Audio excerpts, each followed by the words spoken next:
Greetings, brothers and sisters within the Kingdom of England, Empire of Albion, also known as the English of our divine earthly mother, to our King, our Queen, to our saints and martyrs who have come and gone, to our past kings and queens who have come and gone. I'll definitely have to give high honors as a recognition to King Edgar the Peaceful, as well King Edgar the Peaceful reincarnated today, who we call King Clifford Jefferson from the Royal House of Plantagenet.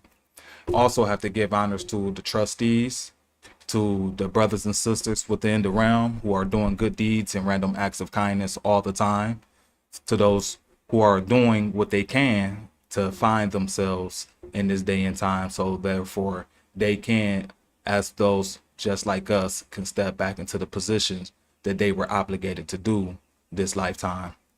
And then also too, to our posterity, those who are going to come after us, because if I don't give them honor now, who's going to give them honor in the future? So allow me to give them that today.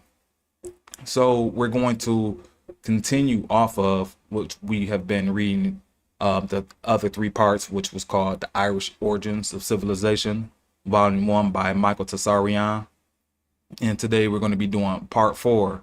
And this is a beautiful read. And once again, this is a beautiful time that we're actually stepping into this information, because it's not anything new. It has just been, it had just been pretty much covered up with new information, new instruments of conversation or communication that we utilize today.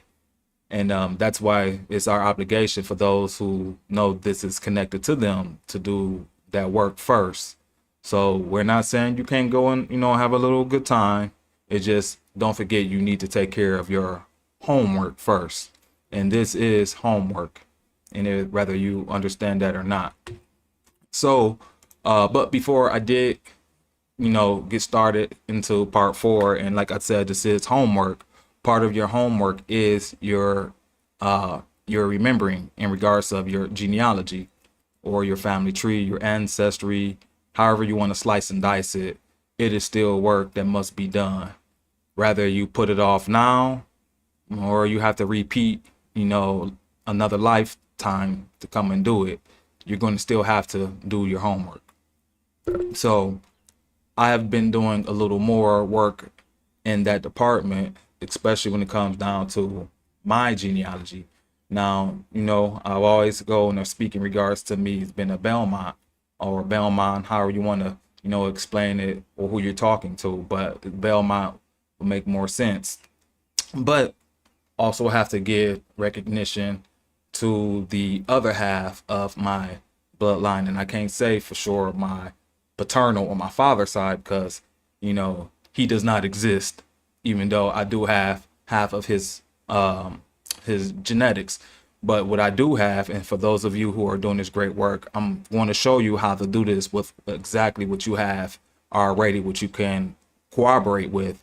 Now, unfortunately, many of us have been put into a situation, unbeknownst of what we're doing in regards to, having to bore a lot of the bruntness of trying to figure out who we are, going back to time immemorial when it comes down to our lineage.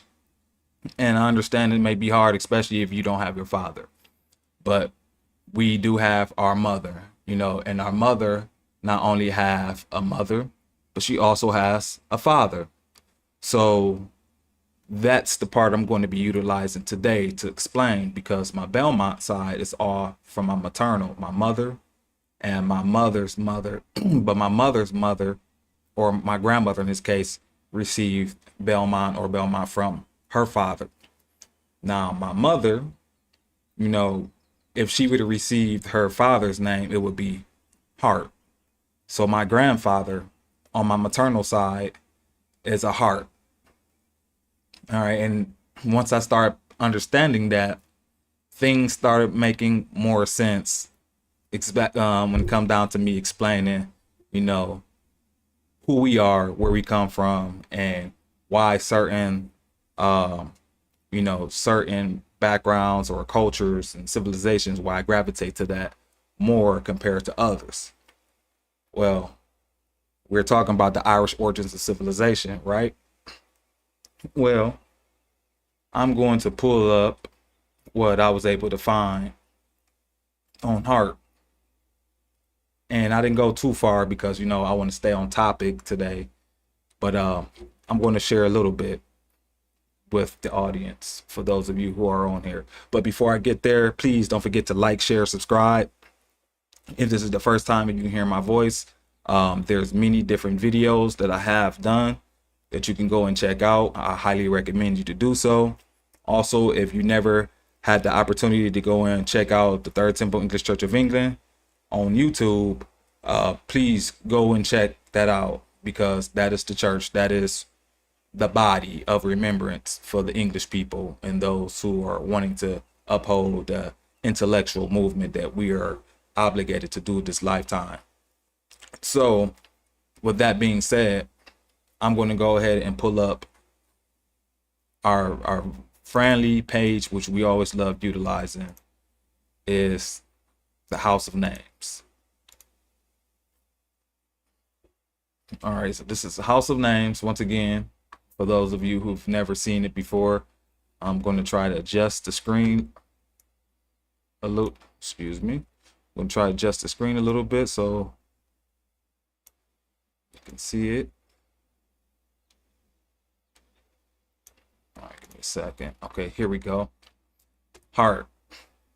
History, family, crest, coat of arms.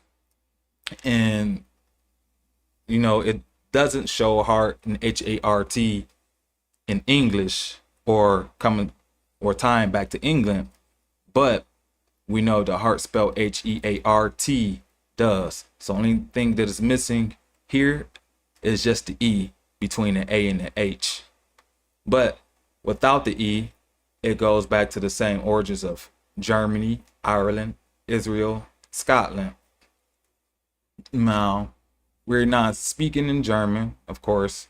We're not talking about Israel at the moment, but two that are tied together that we're talking about is Ireland and Scotland. All right, so because you have Ireland, as we call it, is Erin, and then you have Scotland, also known as Northern Albion. And the people who left technically Erin also went up to the territory we call Scotland. All right, so it says etymology of heart. What does the name heart mean? The Irish name heart was originally written in Gaelic form as O Heart, or which says O Eart. I think that's how you pronounce that, which connotes a descendant of Art. Specifically, the family claimed descent through Art Infir, who was number 81 on the line of Haramon and the son of Monarch Khan of the 100 Battles. He was at times called the Solitary, as he was the only one of his father's sons that survived. His two brothers, Conla Ruda and Creona, having been slain by their uncles. His grief was so strong that in some writings he was referred to as Art the Melancholy, O Heart. The name literally means a bear, a stone, a noble, great, generous, hardness. All right. And that's the etymology of heart. And once again, been able to verify this through my genealogy. Been able to tie it back to the territory that not only my maternal paternal side stems from, which is Alabama here in America, but also been able to tie the migration pattern from those who they call the Irish Scots to that territory, or Ulster Scots, to the territory that we call Alabama, during the time that I was able to trace that side, or the heart side of the family. And then that's from what we've been reading, and which we're going to read. It's going to bring things together from both hemispheres, let's just say that. it's going to start making more sense.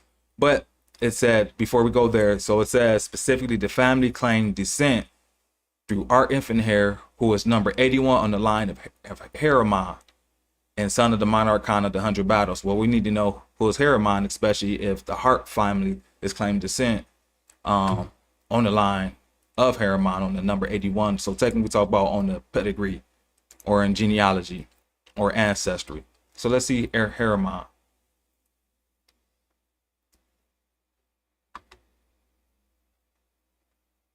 All right, so it says ancient origins of Ireland.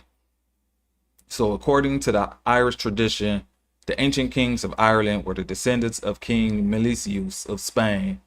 Milesius was the grandson of Breogan, conqueror of Galicia, Andalusia, Murcia, Castile, and Portugal, who was also called Brigus or Brian. Milesius achieved outstanding military success in Egypt and was given Skoda, the pharaoh's daughter, in marriage. When Spain underwent a 26-year famine, Milesius sent his uncle Ithe to seek a new homeland in accordance with an ancient prophecy. After they discovered Ireland, only to be murdered by the resident Tuatha De Danann, which we know the Tuatha De Danann are those who were underneath the goddess Danu, or we can say Anu or An or Dana or Dana, many different ways to say her name. And his son Lugade brought his body home to Spain. So that's just a little brief reading in regards to Haramon. All right, and there's a little bit more. Just read it. So Haramon, Heber, and Ith. In the vengeance, Milesius sent his 8 sons with a great fleet to conquer the lush green isle. Along the way, a vicious storm claimed the lives of 5 of the sons, including whose son Heberdon survived. Landing on the island in 1699 BC, the remaining 3 sons, Haramon, Heber, Amergin, slew the Danann kings with the aid of Heberdon. Heber and Haramon divided the land between them and ruled as joint kings, calling the land Scotia, after their mother, and giving lands to Lugade and Heberdon. However, after only 1 year, a disagreement between their ambitious wives sparked a war between the brothers. I apologize about the laughing, but this sounds so familiar. Let's continue. Haramon slew Heber, and then the childless Emergin became sole king of Ireland. Tradition dictates that almost all the ancient kings of Ireland descended from Haramon, Heber, and and Ith. Among these royal descendants were several famous kings.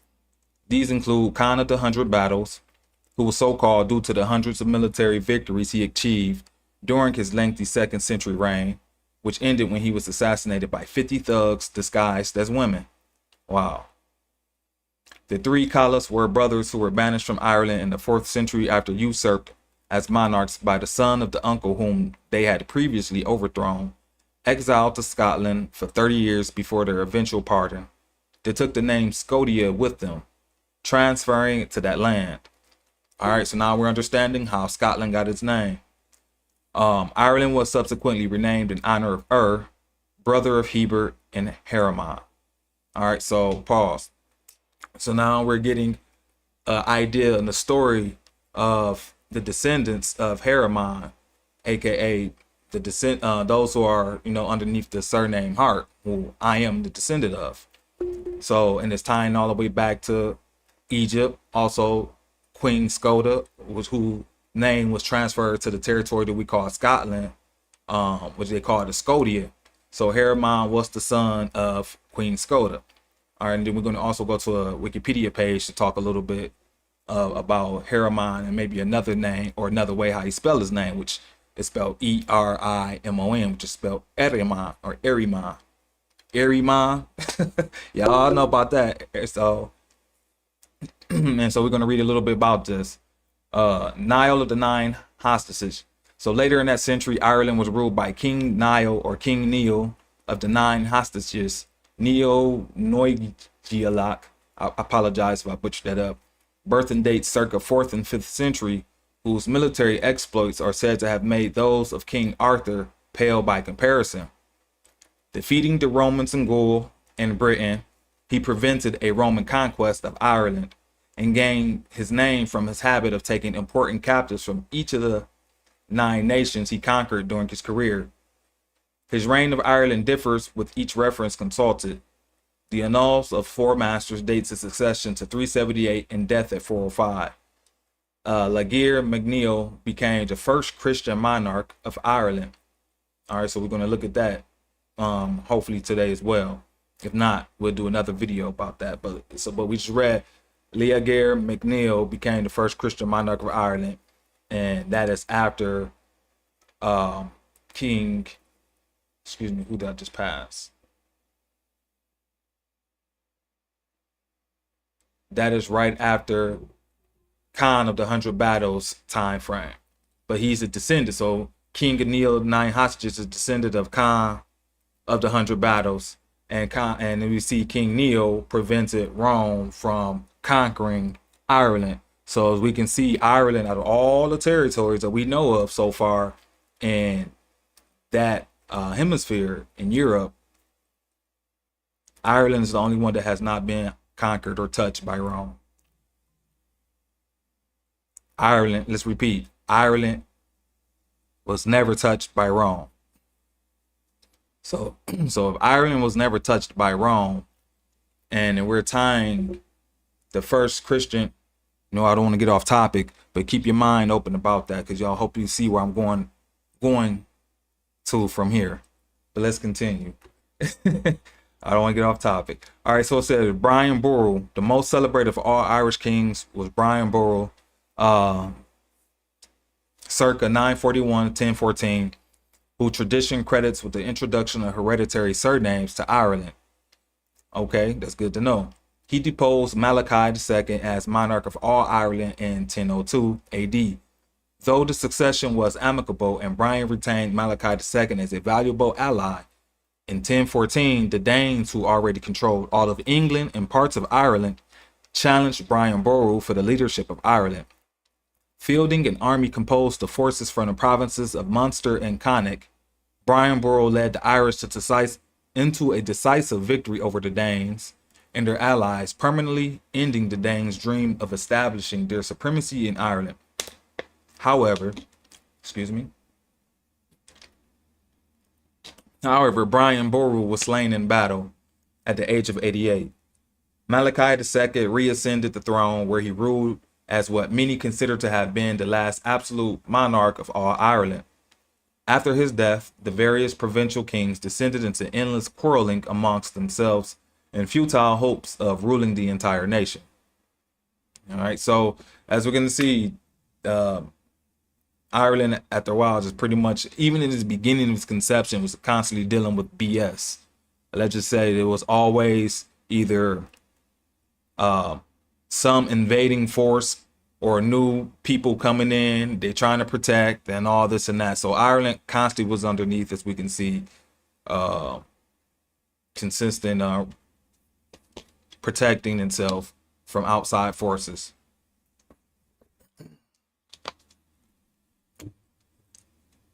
So it's technically a lot of chaos, I'll just say that. All right, and that's it that we read on that in regards to the ancient origins of Ireland on House of Names. All right, now let's read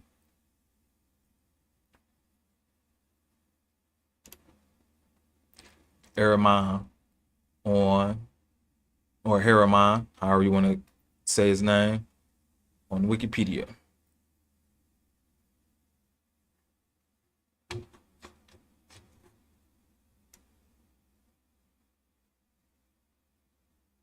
Once again, please don't forget to like, share, subscribe to the channel, and hit the like button, hit the like button, hit the like button. Even if you don't like it, hit it anyway. All right. You may not like it, but it will break through the algorithm to help those who actually know what it is, and like this part of history that's not spoken about, because it may be tying to them, or it may be pertaining to them. All right. So with that being said, let's go ahead and read what Wikipedia says about King Ahriman. All right, so far do we know that he is the son of Queen Skoda. Queen Skoda goes back to the Ireland. Eramon had a brother named Heber or Eber, named Eberdon, and they are known as the descendants of Milesian, or Milesius, excuse me, the descendants of King Milesius, who was known as the first High King of Ireland. All right. So here we go. So Eramon, commonly anglicized as Haramon, son of Milispain and great grandson of Breagan, king of Celtic Galicia, according to medieval Irish legends and historical traditions, was one of the chieftains who took part in the Milesian invasion of Ireland, which conquered the island from the Tuatha De Danann, and one of the first Milesian high kings. All right. To the right, we see King Eramon, the red line of Haramon, says reign 1700 to 1684 BC. Coronation of Tara. Predecessor Mac Quill, Mac Check, and Mac Green. Successor Eberfin. Born Iberia. It says unknown or Iberia. Iberia is another way to say the Iberian Peninsula, or what they call Spain and Portugal today. All right. Died 1684 BC in Ireland. The House of Milesian, father Milispain, mother Scoda. Religion Celtic polytheism. All right. And polytheism is multiple gods. Excuse me. I didn't realize that. I transitioned that over. All right. So it says background. Before coming to Ireland, he and his brother Eberdon were joint rulers of Spain, aka Iberia. His great uncle Ith made a peaceful expedition to Ireland, which he had seen from the top of a tower built by his father Breagan, but was killed by the three kings of the Tuatha De Danann, Mac Quill, Mac Check, and Mac Green, and in revenge, the Milesians invaded in force and Eramon and Eberdon in command. They defeated the Tuatha De Danann in the battle of the what's called Tel Teal.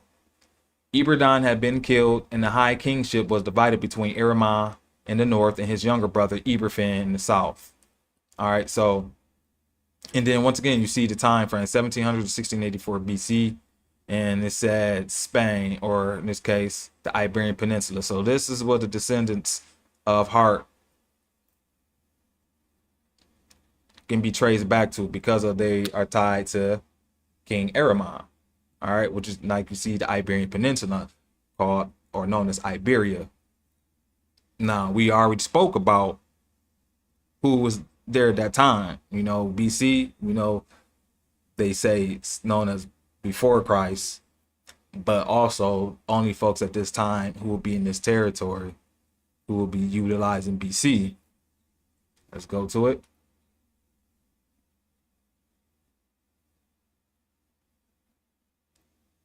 I may not have it up here. I might have deleted it. Nope. Of course I did. No, I got it up here. To the 1990, excuse me, to the 1911, I don't know why I said 90, to the 1911 Encyclopedia Britannica. All right. See, term Berbers, that's what we on. It says Encyclopedia Britannica, 11th edition, volume 3. See more information on here, and we know it was published in Oxford, Edinburgh, Oxford. All right, so excuse me once again, and thank you, King Clifford Jefferson, for talking about that again, because there's not too many, if anyone else at all, who's talking about this. All right. And a clear, correct, and concise way that we are just tying it back to a people today.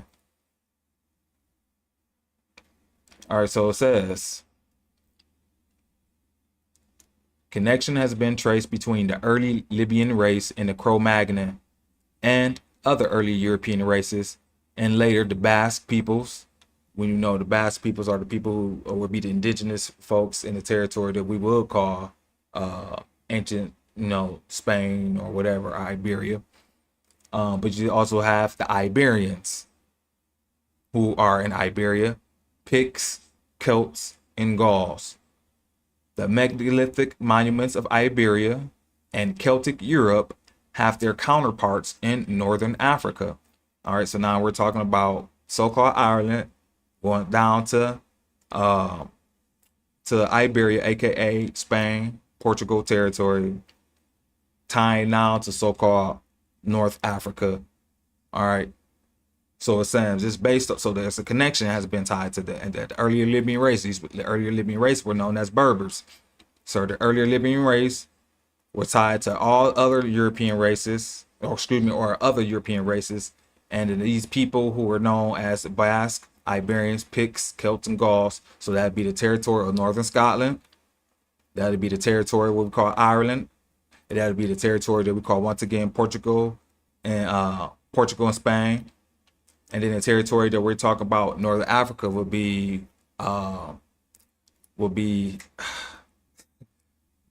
please forgive me right now because I'm having a brain fart, and it would be like Tunisia, excuse me. So Tunisia would be Northern Africa, and the surrounding African states of Tunisia, that's in the north. So that's pretty much what they're talking about. And it suggested that these were all erected by the same race, by whatever name they be known. Berbers and Libyans in Africa, Iberians in Spain, Celts, Gauls, and Picts in France and Britain. All right, so this is what they're saying, those who will truly be Berbers, who we call Berbers today, their ancient predecessors will be called all of these different folks anciently because of the megalithic monuments that have been erected in those territories, what stems and ties to the same group of people who would actually stem to one stock, which is those who we call Berbers, because they actually have the oldest genealogy, to just say that, or have the longest continuity being here on this planet compared to all the other people who we have now come to know and talk about today. And then it says, in spite of a history of foreign conquests, Phoenician, Greek, Roman, Vandal, Arab, and French, the Berber physical and the Berber temperament and nationality.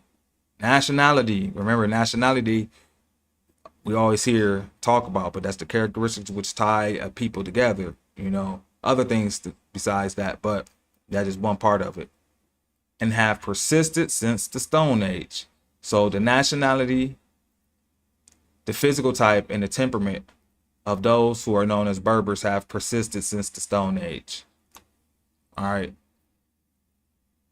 All the way since the Stone Age, which will make sense about these stone monuments, these stone megalithic wonders that we see in all of these territories that look the same, as we can see, because they all can be tied back to the same people. But today, if we're talking about the Irish and the territory that the Irish was known to encompass, or those who were known as the predecessor of the Irish, which we call Celts, but even from what we read, there was never such thing for people existing called Celts. So just for the sake of trying to, get the point across, we're going to still utilize that term. But what we're reading today, we read based off of the descendants of Ahriman, or Ahriman himself, come from this territory. All right, so we're going to go back to that.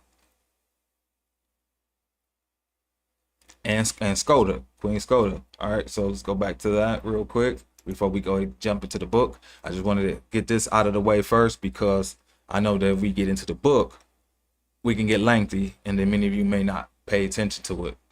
All right. So like it says, born in Iberia, so which we just proved or verified what Iberia is, which is the Iberian Peninsula, aka Spain and Portugal territory. And this is who the Hearts, pull this on up,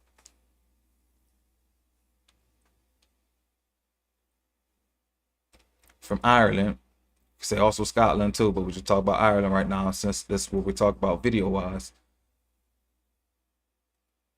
Says the Irish name Hart was originally once again written in Gaelic, which we don't speak today, which has to come back. Specifically, the family claimed descent through Art Infair, who is number 81 on the line of Harriman. And we just read who Harriman was or is. And that's his, once again, his crest.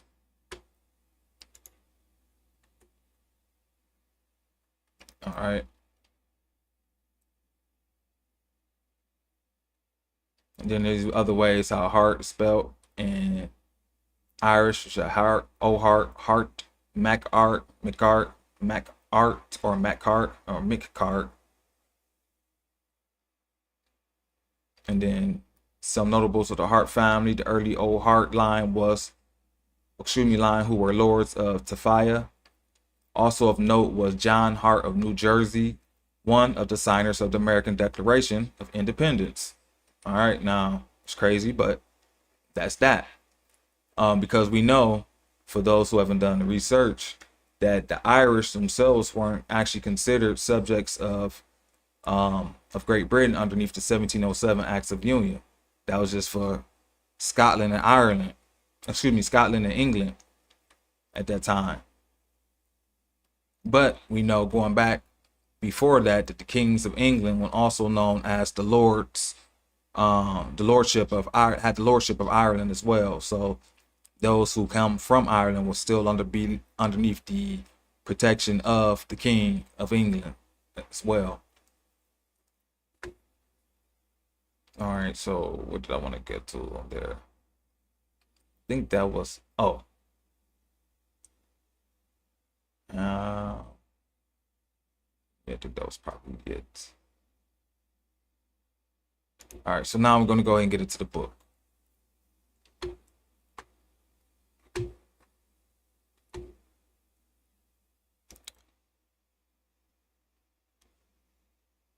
All righty. So where we left off at is in chapter 5.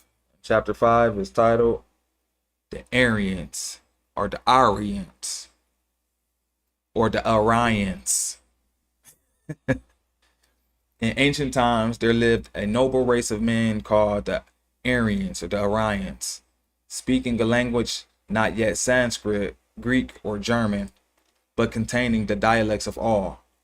This clan, which had advanced to a state of agricultural civilization, had recognized the bonds of blood and sanctioned the bonds of marriage.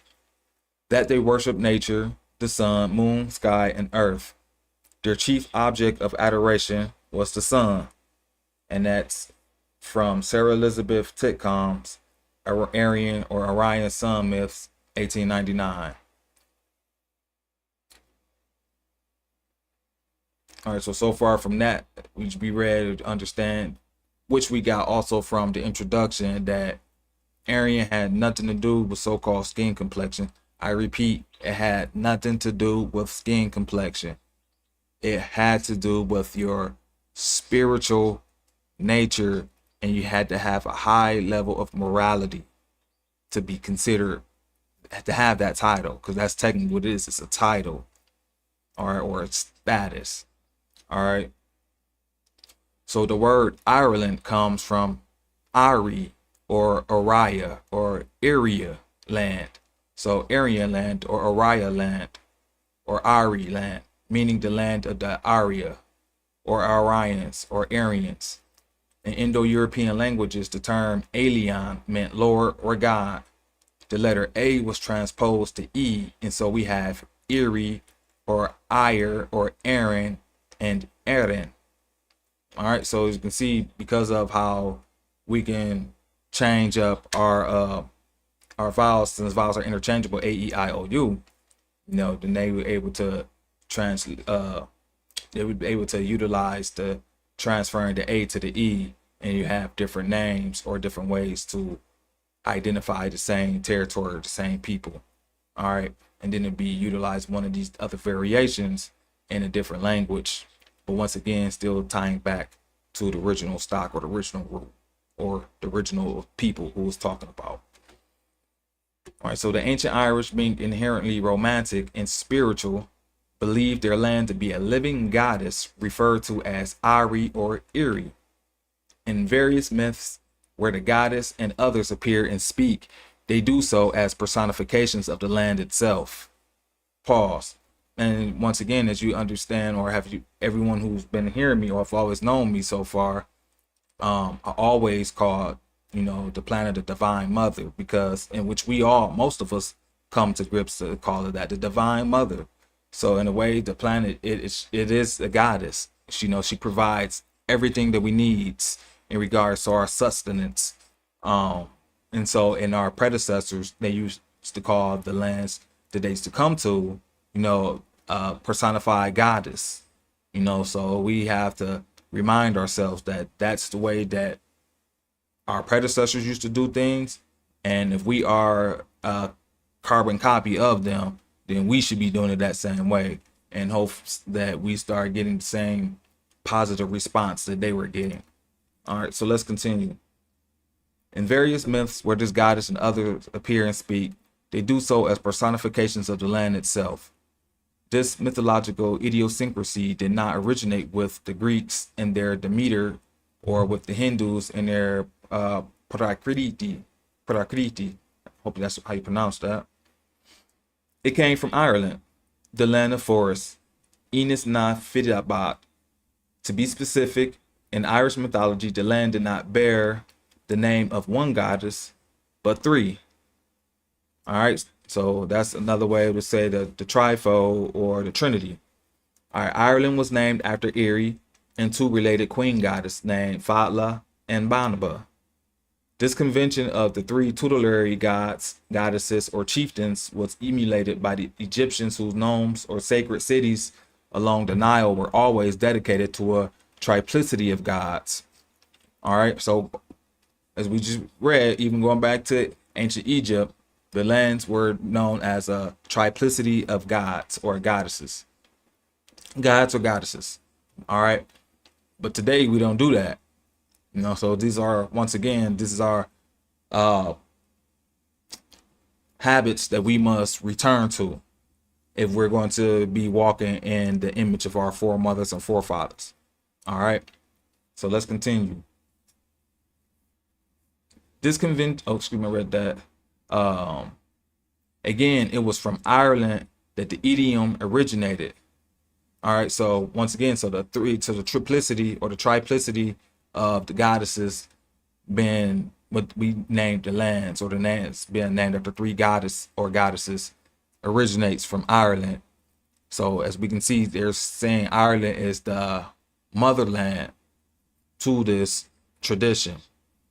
All right, we can plainly see that from Aaron or Iran or Aaron comes Arian or Arian or Aryan, and Arian or Aryan was a man under the goddess, a keeper of her mysteries. Let's repeat that. An Aryan or Arian was a man under the goddess, a keeper of her mysteries. So it's no coincidence that this information is coming out, because the mother goddess or the planet herself is revealing all. So there's not gonna be anything, just hidden, whether it's truth or false, whatever. Everything that has been hidden is now been uncovered. All right, so this distinction must be borne in mind at all times if the genuine species is to be distinguished from the genuine fake. Eri or Ari referred to the land of Ireland, and area or Orion or Aryan to a man of the land, that is, to an elder initiated into the mysteries of earth and sky. So, Heavenly Father, Divine Earthly Mother, which means you have to know about astrology and astronomy. You have to know geography, geology. You have to know these things. Like, these are the sciences of the world, as well as the universe, that we have to know for you to even be considered to have these specific titles. Unfortunately, we lost that fact, and now it's returning. So it says an elder, he and his confederates had a most important job to attend to, namely the healing of the earth. Pause. Now, what is one thing I constantly keep reiterating to everyone who I meet and come amongst? That I'm letting you know you are guardians of this planet. It is your obligation and duty to take care of this planet, because as long as you have been here, only place that can harbor advanced biological life forms is this planet. If you don't know how to take care of her, you will be replaced. It's no difference than being in a job or an assembly line. If you cannot do your job that you were given, you will be replaced. If you forgot what your job is, it is your obligation to go figure out what that is, or you will be replaced. Because it's no one else's obligation to do what you're supposed to be doing. And that is the problem that many of us have forgot. We dropped the plot. Our obligation is to take care of this planet and to heal her from all of the past, because we can't have her in the future if we don't understand what happened to her in the past. So therefore we can fix our present woes. All right. I don't want to get too far into that because I'm very passionate about this conversation. So let's stay on topic. They were caretakers of an earth had been damaged, torn, rent, and ravaged. As doctors and surgeons attend the casualty of an automobile wreck, so the men who came to be known as the Druids, also known as the servants of truth, who attempted to heal the earth's grievous wounds. They did not regard catastrophes as we do today in our spiritless times. To them, there was no such thing as a random act of fate or nature. Exactly. Everything that occurred had meaning. All that happened in the natural world did so to instruct and guide. The lessons of nature, the ultimate teacher, were to be heeded and cherished. It was never a case of bad and good, for these were not unsophisticated men drunk with superstition, as we have been led to believe by those wretches whose minds are truly rank and foul. The Arya, the elders, the Druids, these were the purified ones, who had made themselves eligible to work with the subtle energies of the earth. Pause. Now, what I have been telling those of you for years, what have your great good books have been telling you for centuries, your obligation is to purify yourself, return to the original position, clean yourself up, do the right thing. So therefore, you can actually feel the energies that this planet is sending down, or excuse me, not the planet. You can receive the energies that's coming from up high down to you to help not only heal you, but help give you the ability to remember what your obligation and duty is this lifetime to do, which is to what? To take care of this planet and all the advanced biological life forms that exist here. We're supposed to be the stewards of the planet and all life that is here, which means you don't supposed to be forgetting your duty. You don't just supposed to be out here just playing around. So that means if you're supposed to be a guardian, that means that you were given what? A position as a trustee. You were in God's trust. You were in the goddess trust. They entrusted you to do what you're supposed to be doing, which is what? Taking care of life. All right, so let's continue. So it says, so everything that had occurred had a meaning, and all that all that happened in the natural world did so to instruct and guide. All right, so few there were pure enough for such science. Only those hygienic in mind. So I'm saying you got to be clean in mind and heart. Dare attend to duties of this kind. Pause. So this is why, for those of you who know me, I went on this journey of called Operation Seek the Sun. Why? Because the sun is the great purifier. To be purified by the sun. The sun detoxes you. The sun pulls the impurities out of you. All of that dank, that rank, and all that filth, and all of that that's coming out of your body when you're going through a purification or detoxing. So therefore, you can now start taking in the subtle energies that coming from above, once again, as coming from below, to heal you from the inside out and the outside in, to be able to step into your role to be able to help take care of the planet, because like I always said, she's going to, and our Father is going to give you everything you need if you're doing what you're supposed to do, because you have a choice. The choice is yours and yours alone. And many choices that many of you are going to have to make, especially on this walk, you have to decide, are you going to continue to keep walking and living the life of those who are living lawless? Or are you going to accept that you're going to have to, be alone for some time to get right, to purify yourself, so therefore you can walk amongst those who are trying to actually guard and protect those who are still trying to figure it out? Because whether we accept it or not, someone has to step in that role. And unfortunately, we allow those who don't have the best interest at heart for us to step in the so-called role that is now destroying the planet. They're pillaging her. They're raping her. For a better say of words, they're harming her. And what they do to the planet, so shall they do to us. And I'm quite sure many of us are feeling like we're experiencing the same woes. Why? Because we are her. We are him. We are all the same. So we have to experience and feel this ourselves. So therefore we can start answering or asking these questions. What is this coming from and why? Why, if I'm feeling this way? Okay, now you start trying to get the answers. All right, well, why are they doing this to me?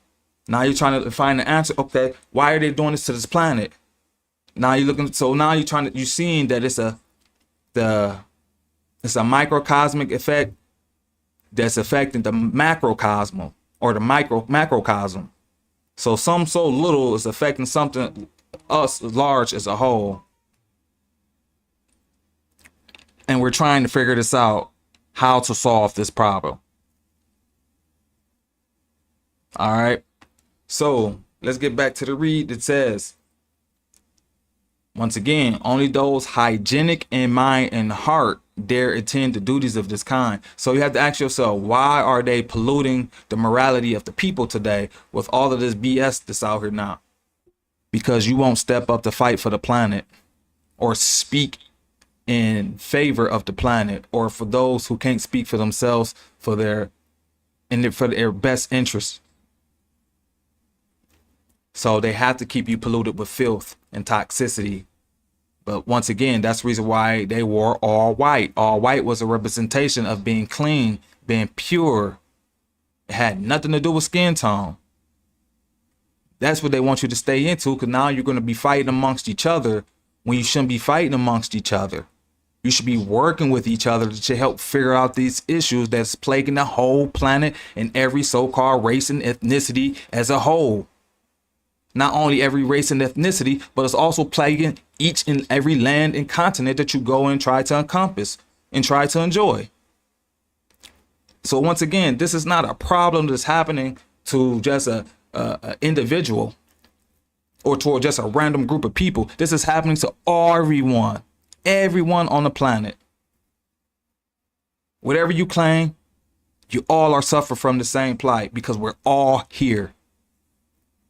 You were here. I can see you. I can touch you. Utilizing my common senses. That means I got to drink the same stuff out here that we call water as you. I have to eat the same, which means we require all of the same things to exist. So therefore that I need to protect that just as much as you should be trying to protect that, because we all need it. But let's move on. So it says, so the Druidic order of Aryan elders reverenced the earth and commissioned the construction of the many Mesolithic and megalithic sites that cover Britain, France, and Scandinavia. They were the Magi who instructed the world's hierophants how to undo what had been done and how to again set upright the pillar. So that's what's going on now. Through proper structure, via what the king is showing through statue, which is equivalent to a pillar, for us to be able to stand upright again. But it requires those of you who are pure in heart and mind to step into these roles. You can't be living a circular life and expecting a godly result.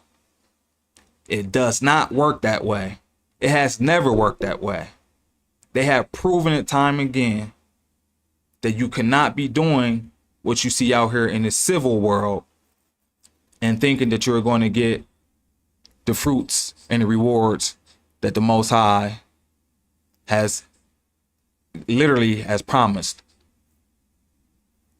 It was for specific people. And even them won't receive it if they don't return. So technically what I'm talking about here, pure mind, pure heart, step back into the role as the guardians of this planet. All right, so it says,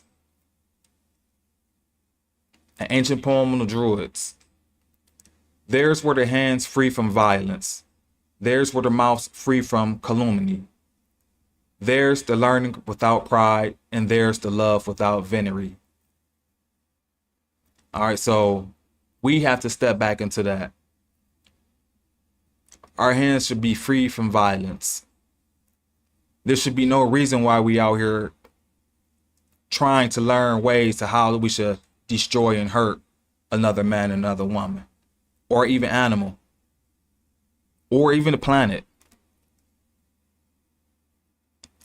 Our mouths shouldn't be created to utter words that's going to break down our kinmen, our family, our spouse, our children, our fellow man. But yet today, we utter such filth and think that it's pretty, cute. We should be adorned or filled with adoration because of so. And only thing it does is fill your soul and your body with more impurities, filth, toxicity, which means this is within your blood. Because clean blood, pure people don't speak that way. They don't partake in such actions. They actually stay away from it and withstand. On earth exist the worlds of nature, the informal life of waters, trees, insects, animals, two classes of men. One class is the ordinary man, naked, inert, always menaced by death's darts. The other class is the superior man. In the shade of the altar, the Magi spines a penance become for him the wings of the soul, and in his hands he harmonizes the four states of matter. He has achieved consciousness. He has achieved the power of truth and can act. He is. And that's coming from the Maya Codex Matsuwatala, or Pyramid of Fire, circa 1500 AD. Jordan Peterson, Maps of Meaning, said, in his book Maps of Meaning, said, man lived in an animated, spiritual world saturated with meaning, imbued with moral purpose. The nature of this purpose was revealed in the stories of people told each other. Stories about the structure of the cosmos and the place of man. But now we think empirically, at least we think empirically, and the spirits that once inhabited the universe have vanished. And that's the way how modern man thinks. That all of the beauty, mysticalness, magic of the past no longer exists because he thinks it doesn't exist. He thinks it doesn't exist to the point that he doesn't want it to exist. But if all was able to be here in this space that we encompass today, in the past, a day it can, or a day again, it shall be. Through remembrance. Through remembrance.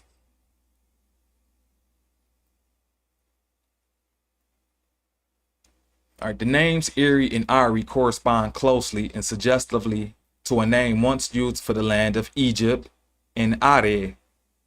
All right.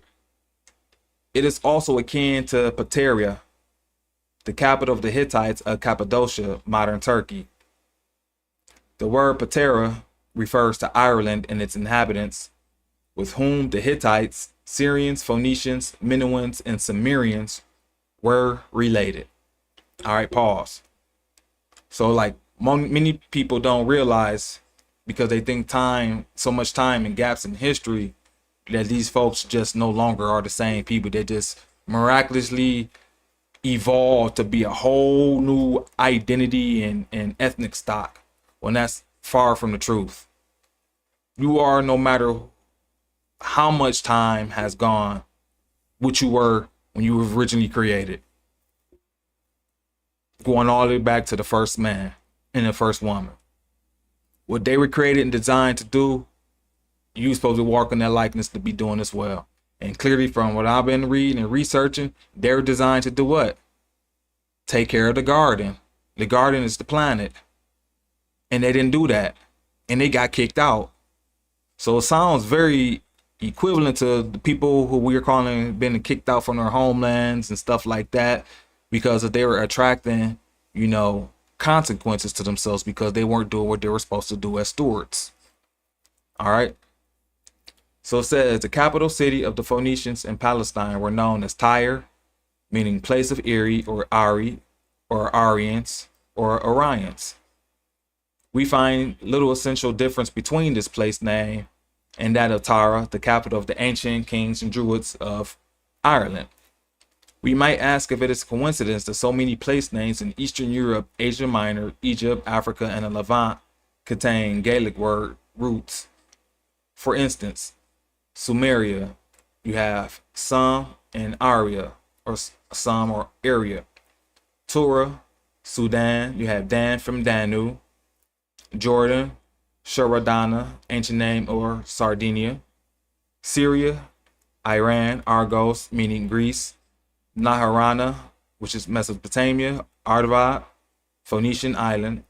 Thar, ancient name for Tanis. Saqqara and Sahara, which is Sa and Aria, contain distinct Irish roots. Another permutation of Ari is found in Sanskrit as Ari. That referred to Persia and the tribe of that name living there. The term meant the excellent or high or honorable ones, the lords of the earth. The phoneme R or phoneme R that appears in the word arable from arare referred to those expert in the cultivation of the soil. The Irish were renowned for their skill with building, plowing, husbandry, and farming. Their religious attention to celestial events such as the cycles of the sun and moon served them practically. For the Druids, what was above was also below. From the syllable Ari comes Iran, the later name of Persia. The term Horus was originally Heru or Har or Hari, like the name, or Harry, like the name Harris, from Haris, meaning hawk, is a variant of the root in the term Ari. All right, so we got Ari is a variant of the root hawk, Harris, all is tying back to ancient Egypt. Heru as well, Ari, Aran. So you see the connection, hopefully, how because of our language, linguistically, we may phonetically change the letters, but it sounds the same, which was still tied to that root or that group in regards to who that was original creators of that. All right. Most of these cultures employed the symbol of the hawk or eagle. The capital of the Hittites in Cappadocia, modern Turkey, was known as Eagle City or City of the Eagles. And Heracleopolis or Heracampolis, one of the most ancient cities of Upper Egypt, was known as the City of the Hawk, or more probably, the City of the Hawks. Ramses III defeated a motley army of allied tribes from the Near East He then memorialized the event by placing other porcelain tiles at Medinet Habu. Among those were the Syrian, Philistine, Hittite, and Amorite representation. The Philistine was represented with reddish skin, small pointed beard, and smooth upper lip. Letters from Mr. Bonini to Professor T. Hayter Lewis. All right. And that reddish skin, we can say copper color. That just keep it real. Copper color, brown color, swarthy. All right. So the original official consensus deemed the Aryans to have first come into being as a race over 18,000 years ago in Africa. They were believed to be an offshoot of the so-called Hamitic ethnic group that, according to theologians, originated with Ham, the son of Noah. The Egyptians and the Canaanites, among other Asian and Mediterranean groups, were considered racially Hamitic, that is, descended from Ham, the son of Noah, who is believed to have been the progenitor of all African peoples. Pause. Now, then they also say that the Berbers were Hamitic or the descendants of Ham. Yeah. Aren't we talking about the territories that the Berbers were been, or so-called those who were tied to known to be Berbers were encompassed? Yeah. All right. So we're going to show you how those who are truly so-called being known as the Aryans, because technically it should be Orions, not Aryans. It should be Orions, but the Aryans or the Orions, how they technically were truly Berbers. All right. So that is descended from Ham, the son of Noah, who is believed to have been the progenitor of all African peoples. The consensus was finally proven to be unsustainable academic nonsense and was rejected as a symptom of the colonialist mindset that notoriously and prejudiciously categorized certain races and tribes as inferior and recalcitrant. All right, and so once again, we know the territory that we call Africa, the term itself, Afri, they say it could be tied back to the so-called goddess known as Afri or Ifri, but it also could be tied back to the so-called great Berber tribes called the Afrikaan. So the term Afri or Afrikaan or Afrikaan itself, it's going to go and be tied back to the Berbers anyway. So that's why I'm saying once you've done this research, once you kind of been on this for a while, you can kind of read between the lines of what is being or what's not being said. So you just kind of fill in the gaps. Only thing this is just doing is just helping me be able to explain what I already been feeling, but to be able to put in a clear, concise way. So as time goes on, you will kind of be able to put yourself together into knowing, and especially when you come in, if you know this is who you are. All right, once you're coming back into the body, because that's part of right now. Right now, you're outside the body. And when things are outside the body, you know, what's outside the body most of the time? Illnesses, sickness, disease. You know, I don't want that. I'd rather be inside, you know, where good stuff's supposed to happen. Because when you're inside the body, you're supposed to be healthy. The body's supposed to be healthy. All right, so, you know, that's part of the remembering, or, you know, me connecting that in there for you as well. All right. So the preposterous travesty that's clarified once it is understood that the term Hamitic originally referred to Egypt and its non-Semitic inhabitants. One of the earliest names for Egypt was Ham, and also Cam, where we get the term Kemet or Kemet from. All right, Kemet comes from Ham. Ham is tied back to the, like we said, one of the three sons of Noah who received an inheritance. The three sons were Ham, Shem, and Japheth. All right, and also according to the Irish mythos, Bith. All right, so the Hamites were therefore Egyptians and not the same indefinite Semitic group. One would have wished that the scholars who eventually refuted the Hamitic myth would also have rectified the Aryan myth and discarded the racial intonation of the sorely misused term. All right, yeah, because in my opinion, it should be literally Orion. Orion, A. So when we speaking it in Spanish, the A is pronounced like A. So Orion, Orion. All right. We have been pronouncing these words wrong, brothers and sisters. All right. So the next theory to gain popularity, according popularity during the early 20th century declared the Aryans, or the Aryans, to be those tribes that originated at the Danube River Valley, the Balkans, or in the land known as Cappadocia in modern Turkey. Zoologically, botanically, anthropologically, and linguistically, Turkey, ancient Anatolia, is considered a Western country. It was certainly one of the homelands, if not the original one, of the Caucasian racial types. And we already know who those are. Professor L.A. And it ain't what you think. All right. So Professor L.A. Waddell referred to the inhabitants of Cappadocia as Goths. He established that these white-skinned Gothic tribes were the ancestors of the Phoenicians and Sumerians. Now, we already done the research and already verified that that's not true. So let's just not focus on that. He explained the manner in which they colonized the Shinar plains and established empires in Babylon and pre-dynastic Egypt. He also connected the Gothic race to the Minoans, Amorites, and Hittites. The king list found in the Indian Puranas, translated by Professor Waddell, confirmed that the white, and when we talk about white, especially now, for those of you who don't know, it just pretty much means the pure mind, spirituality, and heart. So those are the highs of the high, and it had nothing to do, once again, with skin tone. Nothing to do with skin tone. All right. Kings of Cappadocia were identical to the kings mentioned in the Egyptian and Babylonian records and in the kings list of northern India. While we do not contest in any way the majority of Professor Waddell's findings, we do not accept Aryan or Aryan as a term distinguishing racial type. Exactly. We prefer to employ the term to distinguish caste and creed. In short, the so-called Aryans or Orions were not a race at all, nor they were descended from an Asian ancestor. An Orion was a member of any spiritually endowed sect or cult that had its origin in the pre-Diluvian civilizations.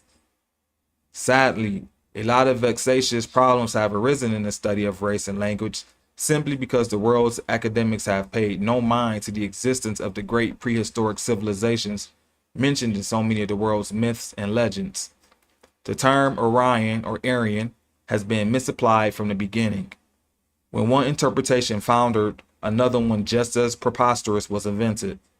Despite the work of many erudite scholars, the problem of misinterpretation continues to the present day. Exactly, like I'm saying, or like we're saying, because those who are misinterpreting are actually the workers of Rome. Those are those who were underneath the Roman yoke to hypothecate and create a new reality, for us to live and exist in. But the truth still exists within that falsehood. You just have to know, like I was explaining here, you just have to know what you're looking at. The ancient inhabitants and utilize discernment. So the ancient inhabitants of Britain, the Gaelic and the British Celts have been already described as forming a branch of what are roughly called the Aryans. This name has, however, little reference to race, and it really signifies the speakers of a group of languages which can all be shown to be connected and to descend remotely from a single source. A hypothetical mother tongue spoken by a hypothetical people, which we term Aryan, or more correctly, Indo-European. All the various Latin, Greek, Slavic, Teutonic, and Celtic languages are Aryan, as well as Persian and other Asiatic dialects derived from the ancient Zand, and the numerous Indian languages which trace their origin to Sanskrit. Not very long ago, it was supposed that this common descent of language involved a common descent of blood. Charles Squire, Celtic Myth and Legend. Exactly. So these languages are going to be traced to a common descent of people, which we, like you said, a common descent of blood. All you have to do is trace it back in a chronological order, and you will start seeing a picture. All right. The most ancient seat of civilization in the north, the cradle of the Aryan race, was that tattered group of islands which bear the name of Shetlands. And that's coming from Coleman's Belmont, The Riddle of Prehistoric Britain.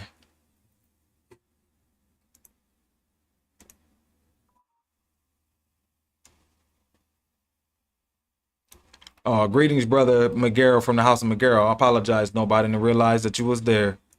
Just now I'm pulling up the the chat.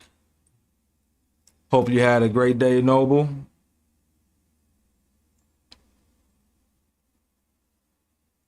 One second. All right. So hopefully so far this information is starting to make a lot more sense.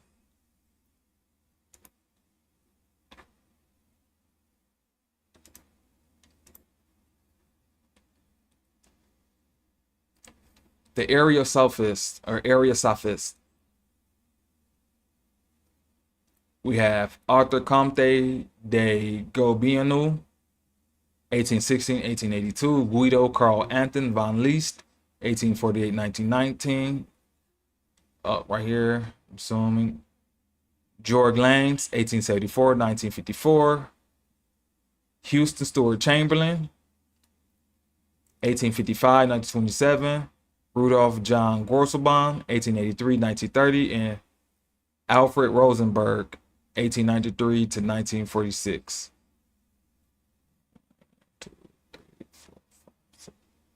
All right, so that's all these six gentlemen, excuse me.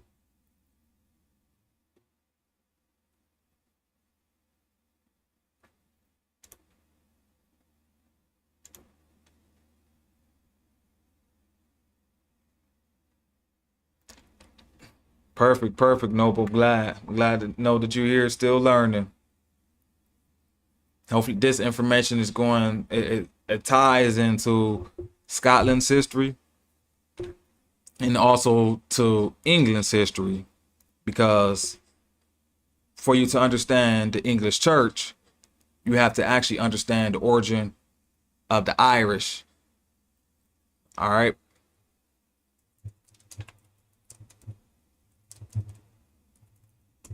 Because from we already just read, missions. Let's see what's going on.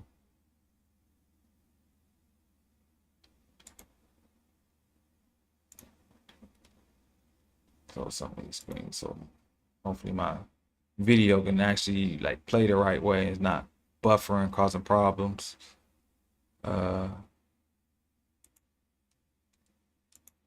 Yeah, so we know England itself received or had two missions. One was the Augustinian mission, that came from Augustine of Hippo. And then there was also a missionary that came from Ireland, via after, St. Patrick and them and whatnot.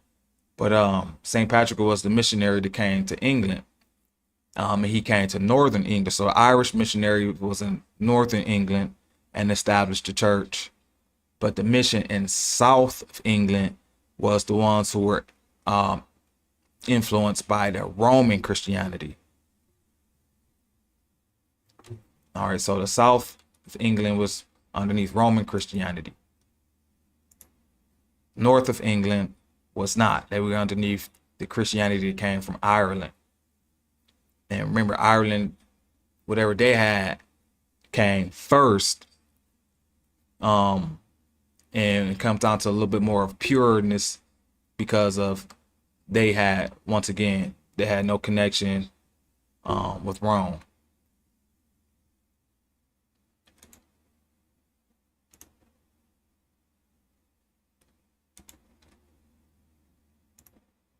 All right, so let's go ahead and get moving.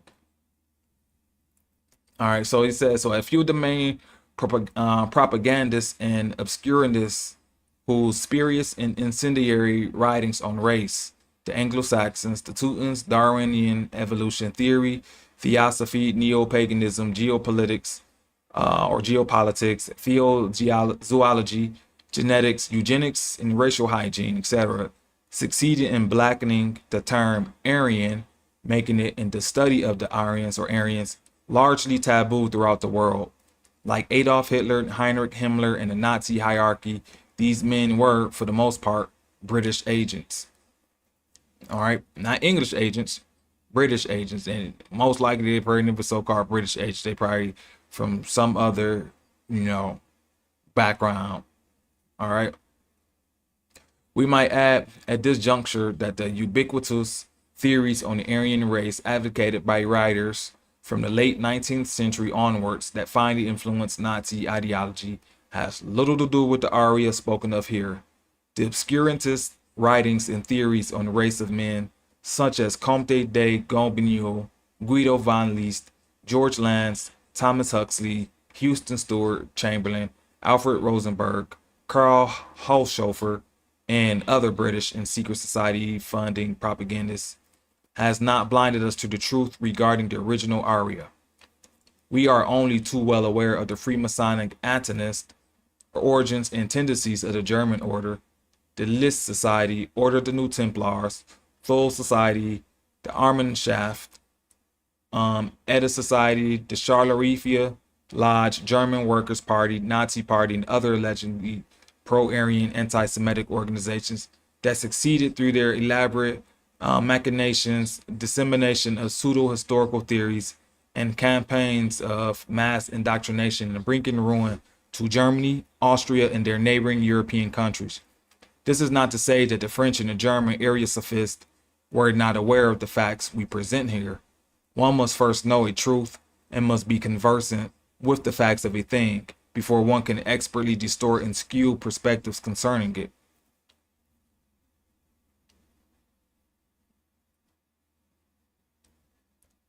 In some of the inarticulate and hyperbolic writings of the leading Ariosophists, propagandists, we get a glimpse of the truth behind the issue or behind the tissue of lies and disinformation. If we are children of the Sunday, children of the sun, children kinder of the R, eagle, sun, announcers konder of the R, people knowledgeable Connor in modern German of the R or the Arcaner, or persons knowledgeable in the Arcana or the Arcana and arcane wisdom, or if we strive to become all of the above. Rudolf John Gorselben, expert on runosophy and founder of the Edda Society in his Zenith of Humanity. This is not the place to examine the labyrinthine liveways and byways regarding racialism, or the question of whether one race is superior or inferior to another. We confine ourselves to a singular point and adamantly proclaim an Aryan to be a member of any race. Honor can be found in men from any race or tribe, and so can spiritual maturity. Bingo. Spiritual maturity can be found in any race. The problem is not too many people want to step up and become spiritually mature, because what we see out here, that's not it. All right. The Aryan who spiritually and technically advanced automatically benefits and civilizes the world he inhabits. Ordinary men cannot achieve what he achieves. Furthermore, an Aryan can be Jew or Gentile, Saxon or Hindu, Celt or Egyptian, Oriental or Nordic, a Maya or Maori. Originally, the Aryans were the technically and spiritually endowed seers, sages, or elders of Atlantis, Lemuria, and the other lost civilizations that flourished and then fell over 14,000 years ago. In this sense, the word Aryan is interchangeable with Druid. The title Arya, English into Aryan or Aryan, is literally means in both the Indian Sanskrit, the old classic language of India, and in an ancient Persian language, the exalted or noble one, and is derived, as I have shown, from the Sumerian Ar or Ara, exalt, lofty, shining glory, which is also disclosed as the remote Sumerian root of our modern world, aristocrat, or noblest or most excellent governor. L.A. Waddell, Makers of Civilization and Race and History, 1929. It is inspired from the Hera, or Hor, Lord of Master of the Goths, Scandinavians, Germans, and Anglo-Saxons, the Air, the Herios, the Hari of the Medes, the Arya, and the Arya of the ancient Persians. And different peoples are often said to have a lower mythology in contrast to the higher mythology of the same people. And it is often the case that the lower mythology had no relation whatever with the higher, and that the lower stratum of the people found expression in one mythology and the leading stratum in another. It is thus important to realize, when studying the religious history of all Indo-European speaking peoples, that the upper stratum represented more closely the traditional ideas of belief. And that's coming from Professor Han F.K. Gunther, The Religious Attitudes of the Indo-Europeans. Race of itself, without the institutions appertaining to it, is of trifling importance. Of all institutions, the most long-lived is language. Thus, language took almost entirely the place of race in the division of humanity into groups. Or, to put it another way, the word race assumed a different meaning. Language, religion, laws, and customs came to constitute the race far more than blood. And that's Ernest Renan, History of the People of Israel till the Time of King David, 1894. Right. So, like he's saying, the fact that you're keeping up the customs, traditions, the beliefs, the law, all of that entices of that so-called group of people is more of what constitute a race than your so-called blood. Same way how the title of Aryan or Aryan, it had nothing to do with your complexion or race or ethnicity you're from. It can be anyone of the higher moral, spiritual nature who have been initiated into the mysteries of heaven and earth. You know, that can be anyone. But not everyone will actually fit the ticket. All right. So even with the English nation, you know, that can be anyone who's actually living their life accordingly. That's what's going on here in America. You never know who is who until you actually start breaking down the truth regarding how these people should truly be operating. So should we require further clarification regarding this perspective on the enigmatic term Aryan, we need look no further than to some of the most ancient writings in the world, the Hindu Puranas. In the ancient and vast treatise on Vedic philosophy known as the Bhagavata Purana or the Srimad Bhagavatam, composed by the elders of the Arya during their sojourn in northern India, we read of the precise denotation of the term. All right. Aryan or Aryan is a follower of Vedic culture, a person whose goal is spiritual advancement. He truly knows the value of life and has a civilization based on spiritual realization. The Srimad Bhagavatam glossary. And says the word Arya refers to those who are advancing spiritually. The Aryan or Orion family is distributed all over the world and is known as Indo-Aryan. In the prehistoric days, all of the members of the Aryan family followed the Vedic principles, and therefore they became spiritually advanced. The glorification of the Supreme Lord can be very much appreciated by the Aryan family. Although there is no bar for others, the members of the Aryan family can quickly catch the essence of spiritual life. Srimad Bhagavatam. An Aryan civilization is a civilization advanced in spiritual knowledge. The Srimad Bhagavatam SB 7.2.60. The difference between the Aryan and non-Aryan, the Sura and the Asura, as their standards of spiritual advancement. All right, so that's what separated you from certain titles or considered certain identities, was your level of spiritual advancement. So today you don't see anyone who will technically fit the description of an Aryan or Orion in the sense of what the term truly means, because we're now living in a time where most people are spiritually defunct, you know. But we also living in a time where there are people who can be this, who are ready to step out and become pure in mind, pure heart, and do what's required for them to be able to, you know, become and be part of a spiritual civilization, of a high spiritual civilization. That's technically what we're doing, what the Third Temple English Church is doing via the Benedictine intellectual movement, because all of that still ties back to these original people who can be tied back to the ancient civilizations of Atlantis, Lemuria, and those that existed prior to the antediluvian, prior to the Great Flood, or the age of catastrophe. All right. Aryans do not kill even a small plant unnecessarily, not to speak of cutting trees for sense gratification. Aryans do not distinguish between lower and higher grades of life. All life shall be protected. All living beings have a right to live, even the trees and plants.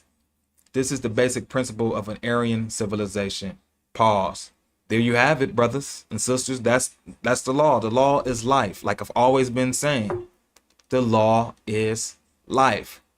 If it exists out here, you're supposed to allow it to live. Now, I'm not talking about the evil. That don't supposed to exist out here, which lets you know that we have been infiltrated. But the law is life. So do no harm. Speak no harm. Think no harm. Do no harm. All of these things is part of the higher spiritual civilization. And if you do these things, you cannot be part of that. And you would technically, mentally be separated from those who are actually doing right, because you won't have the knowledge or the wisdom. It won't come down to you.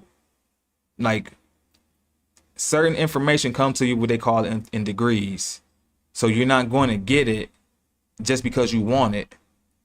Only a certain time will you get it, and you have to be initiated into that knowledge, aka some situation has to take place within your life that cosmically puts you in the crosshairs of you having the ability to be initiated into higher knowledge. And most of the time, you just give you a gem of how that happens is go on the fasting. Like I'm saying, to understand the higher knowledge and the higher wisdoms, you have to purify yourself. Fasting is how you purify yourself. And when I mean fasting, that doesn't mean just withstaying from eating. You have to withstand from taking in certain intoxicants into your body. We can include music. It can include what you're viewing on TV, on social media, sacrifice of you having to let go of the circular world. You have to be willing to walk away. So like, you know what? I don't want to play this reality no more in regards to this sickness. I want to do something that's a little bit more pure, more benevolent.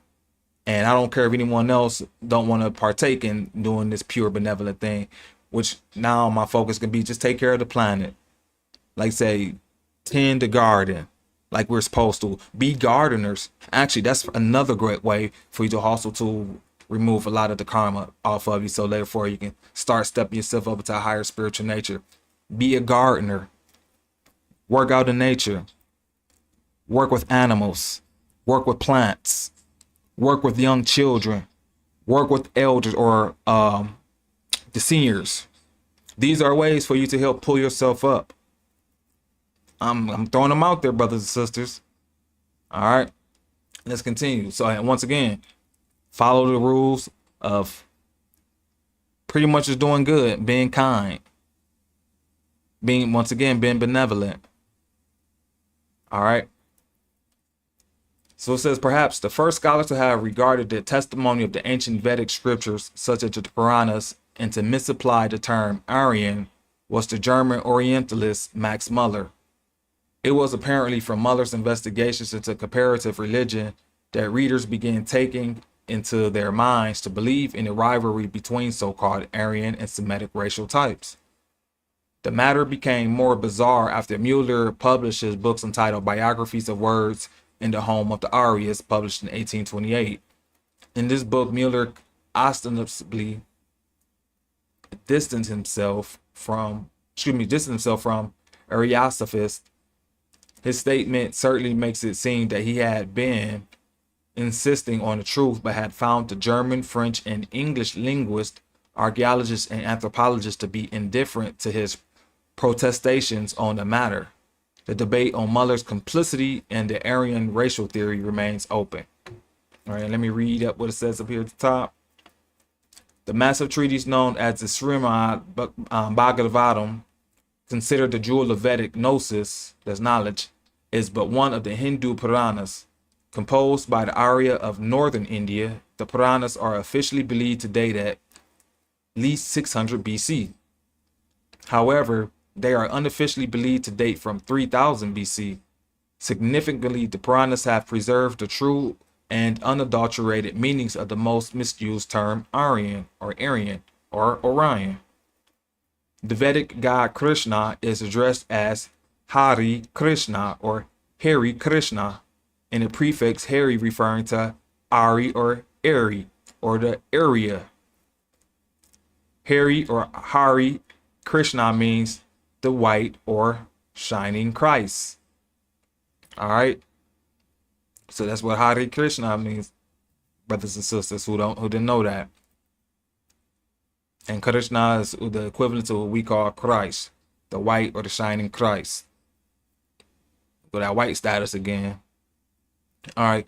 So I have declared again and again that if say Aryas, I mean neither blood, nor bones, nor hair, nor skull. I mean simply those who speak in Aryan or Aryan language. To me, an ethnologist who speaks of Aryan race, Aryan blood, Aryan eyes, and hair is as great as a sinner. The Sanskrit word Aryan refers to one who is righteous and noble. It is also used in the context of addressing a gentleman, Arya Putra, Arya Kanya, etc. According to the Muller's etymological explanation, the meaning of Arya is given as excellent, best, followed by respectable, and as a noun, master, lord, worthy, honorable, excellent, upholder of Arya values, and further, teacher, employer, master, father-in-law, friend.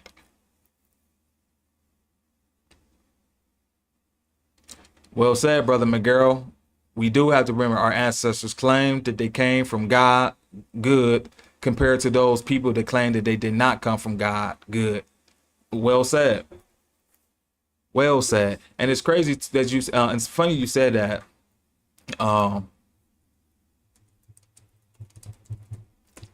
It's funny that you said that because I was today doing, my charitable services, and the thought came to my mind that so many of our brothers and sisters name their children these biblical names, names that tie back to God, and yet none of them live that life as a follower, servant, steward of the Most High God. Which goes to show you that our people are really lost. And you can't wake them up the way that we want to. They actually have to not only be gradual, but they have to want to. So like, by the truth being there and existing, if it doesn't make you uncomfortable, it ain't doing its job. So the people will learn the truth based off of them being uncomfortable of it existing, to the point that they have to accept it. And acceptance is bitter at first, but eventually it's going to taste sweet like honey.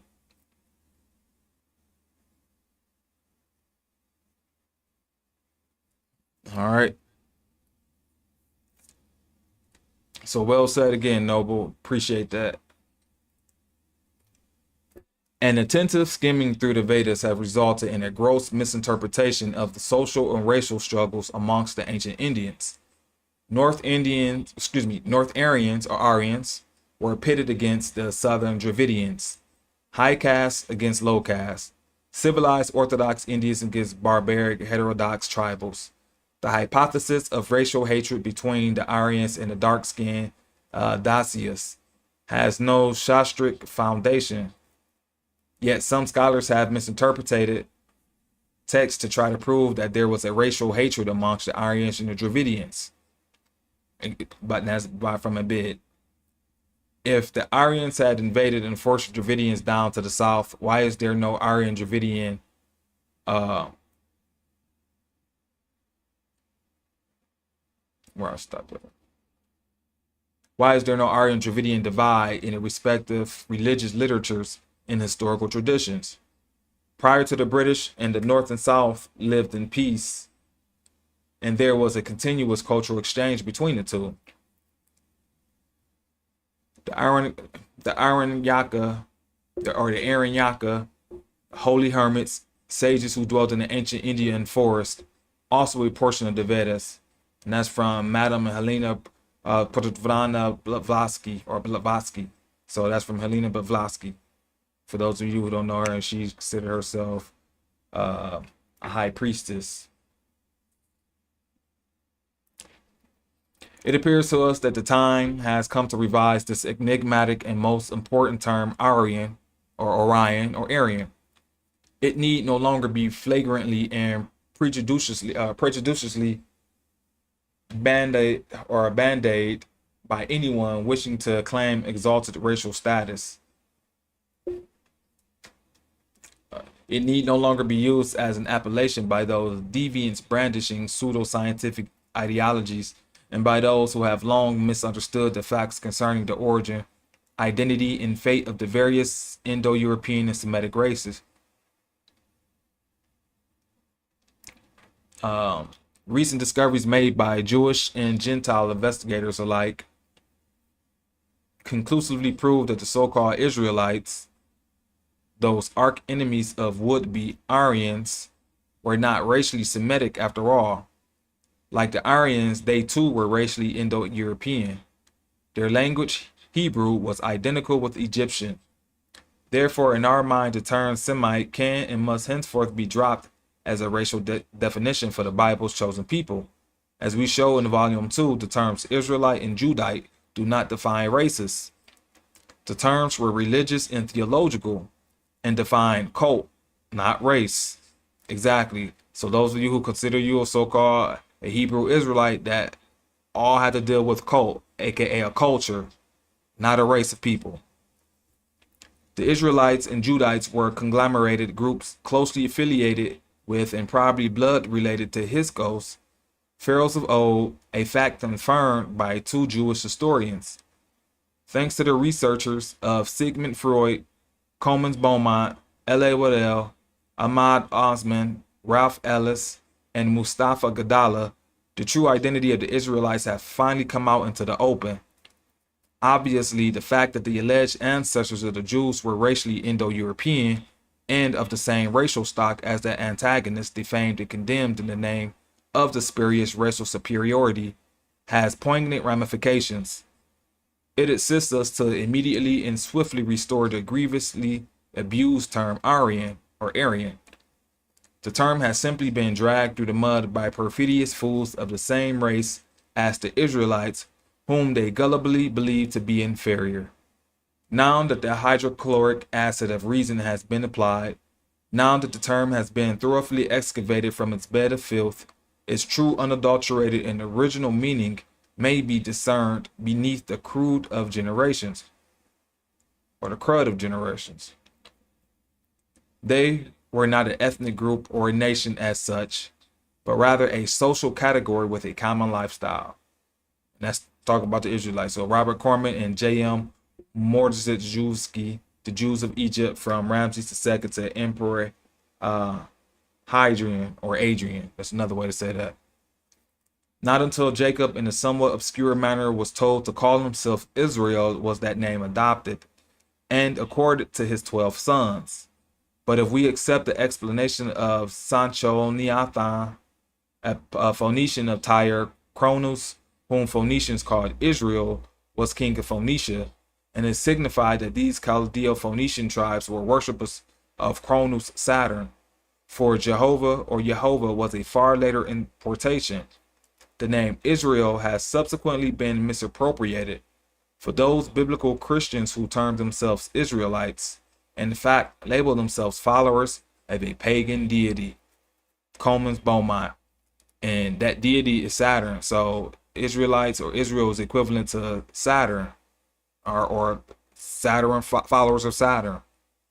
Saturn was known as the Great Father, the Most High Father. All right.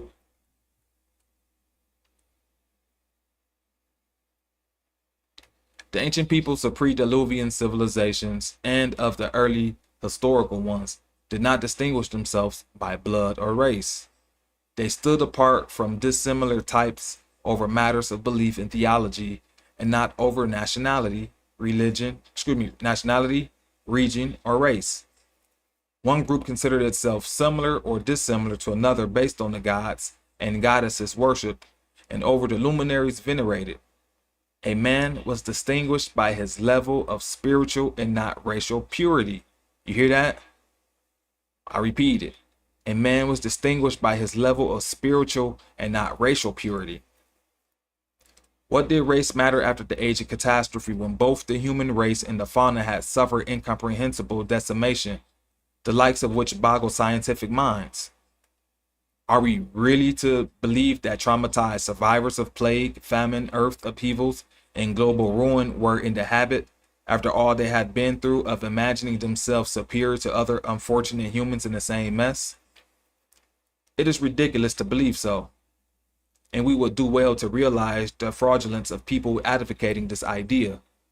What mattered during the aftermath of ruin was what the gods were angry and vengeful, and naturally survival was a prime concern. It would hardly be different today should a universal catastrophe of such proportions ever occur.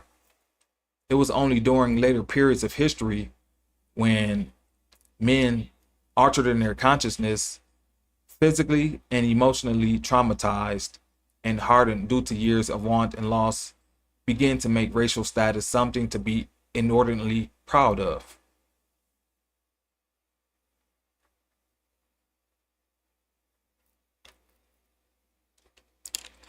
And give me 1 second.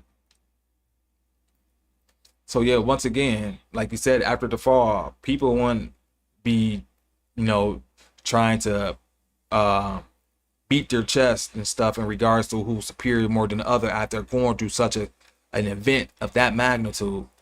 If something like that happened today, all the so-called status and beliefs and all these ideologies that we come to, use for us to,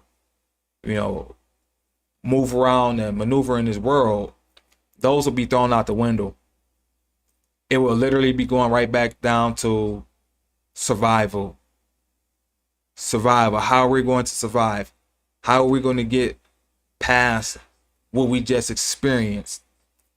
That's what's going to be on the thought of people's mind. And it's not going to be about anything else besides A, is there survivors? And B, gather as much that we can from the aftermath, so therefore we can live another day. Be on the watch to see if something like this about to happen again. So it's like I'm sitting, or like he's saying, if you put yourself into the scenario and think of what these people, or in the shoes of these people at that time, you will probably see what he's explaining, which makes perfect sense. All right. And let's go to what it said about the Druid.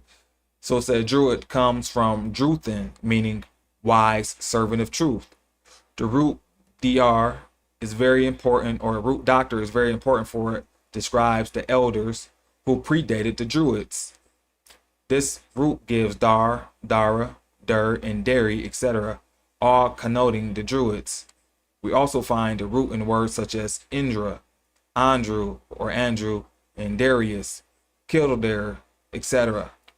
The letter D was often transposed to T, and so Drew becomes true, and Druthin becomes truthin, or truth. All right.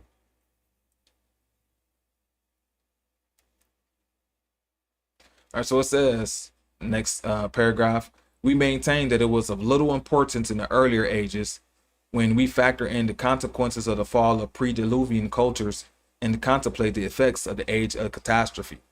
We get a clearer understanding of the facts concerning the vexatious race question that has compromised and waylaid so many historians and investigators.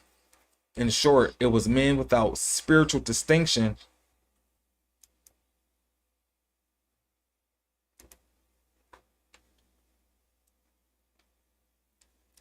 One second. All right. Yeah, and now they replaced it with dogma. So so you just really just practicing pure dogma.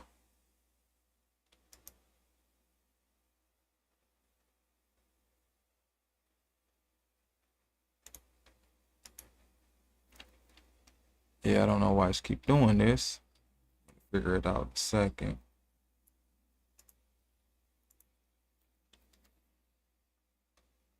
Okay, back. So it says, and so after they replaced spirituality and placed racial or a racial distinction in place of, so that's what's going on today now with these categories: white, black, Native American, uh, what's it, Asian, or all these just so-called new racial classifications underneath the United States racial classification category that didn't exist historically. Like this, like you said, or like they read or wrote, it was all about a man's spiritual nature that he was distinguished by.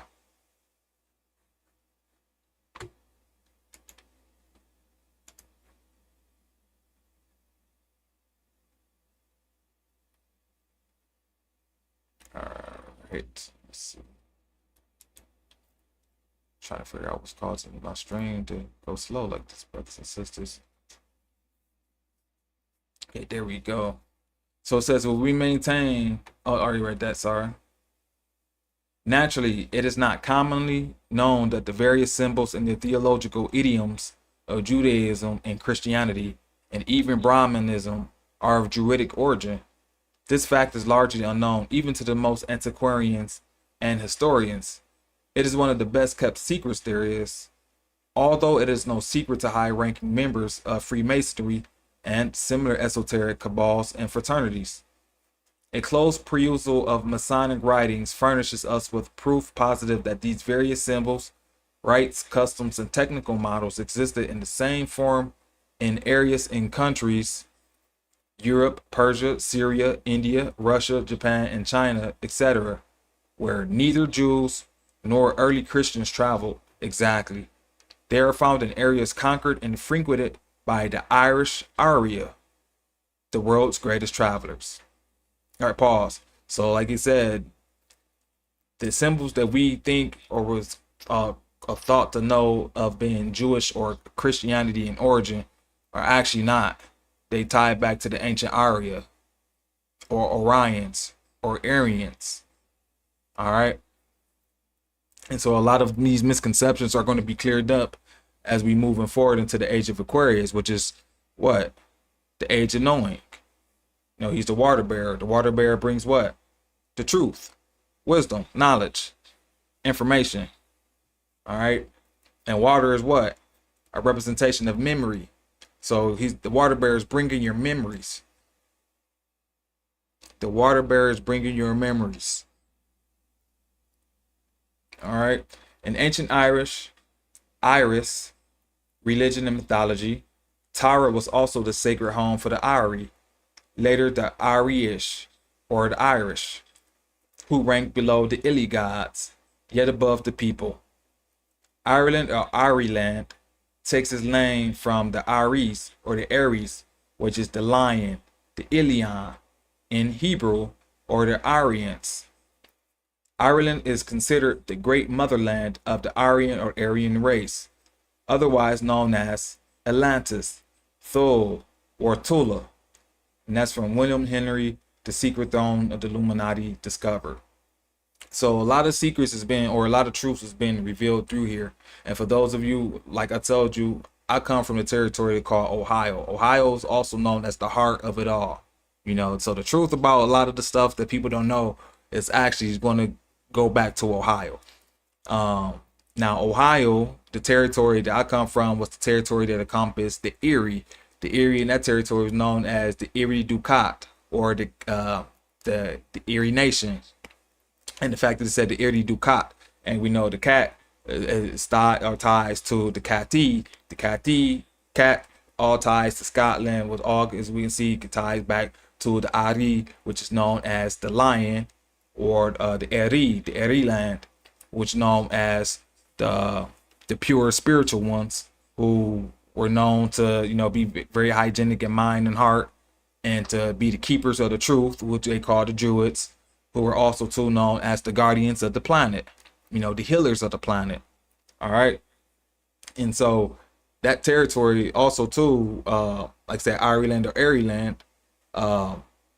this what we call America, also, you know what? I'm gonna get off track. Let's stay on point. We'll get to there when the time gets there. Let's continue. I don't want to be ruining it. All right, so the fact is that Ireland or Erie land was the first power that colonized along both sides of the Mediterranean Sea, and therefore the colonies came from the west instead of from the east, as our astute Roman and British historians would have us believe. And the world has believed it up to now. Investigators have followed the fast clues sent out from this source and found nothing in the east to support this claim that the Aryans immigrated from the east and colonized towards the west. The real and true evidence points just in the opposite direction, and that's coming from Connor McDarry. So yeah, so like they said, that east to west migration is false. They made that up. It's the west to east migration. The west to east migration. And we here in America, this is constituted as the West. Anciently, they called this land of the setting sun, also known as land of the dead. If the earliest Aryan land of the living dead, land of the living dead. So if the earliest Aryan civilization, as reflected in the Old Testament, the Greek and other sources were centered in the north of Europe, and especially in the Scandinavian and British lands, it follows conversely what the present regions from whence our forefathers are believed to have derived their origins. That is to say, in the Middle and the Near East, Egypt, and the Mediterranean countries are credited with a civilization to which they are in no sense entitled, in which they only inherited by migrations from the north. As a matter of fact, anthropology has proved the correctness of this view again and again, showing that the white race never originally entered Europe from Asia. And that's Coleman's Belmont riddle of the prehistoric Brit. And when he talk about the white race, he's talking about those who are known as free white persons. And nothing to do with skin tone. Nothing to do with skin tone. The word area or Araya, meaning noble or spiritual, is attested in the inscriptions of Darius the Great and his son Xerxes I. It is used both as linguistic and as a racial spiritual designation. Biblical figure Xerxes I, 485 to 465 BCE, states in Nakshi Vrastam, I am Persian, son of a Persian, and Aryan, having the Aryan lineage. The very word Darius comes from Dar, meaning Druid, and also contains the syllable Ari for Arya or area. King Xerxes used the title Hari or Harry, also meaning Aryan. The letter H was used in Hebrew and other languages like the modern th or the French L. All right. Haran in southern eastern Turkey was the homeland and the busy commercial center of the Hittites and Phoenicians. Biblical legend states that the Haran were Adam and Eve and went after their expulsion from Eden. Terah, the father of Abraham, is also connected with Haran. The moon god Sin was worshipped there. Haran was a very cosmopolitan place, and its history reaches back to a very early period. It was overrun by several races due to its strategic location. Aridity has changed the face of the region, But once southern Turkey, Anatolia was fertile and flourishing. Scholars allege the name Haran pertains to Aaron, the brother of Abraham, or Aaron, but this is highly spurious. The name pertains to the Arya who knew the area in ancient times, or the Arya who knew the area in ancient times. Haran was the home of many ancient stellar colleges and cults.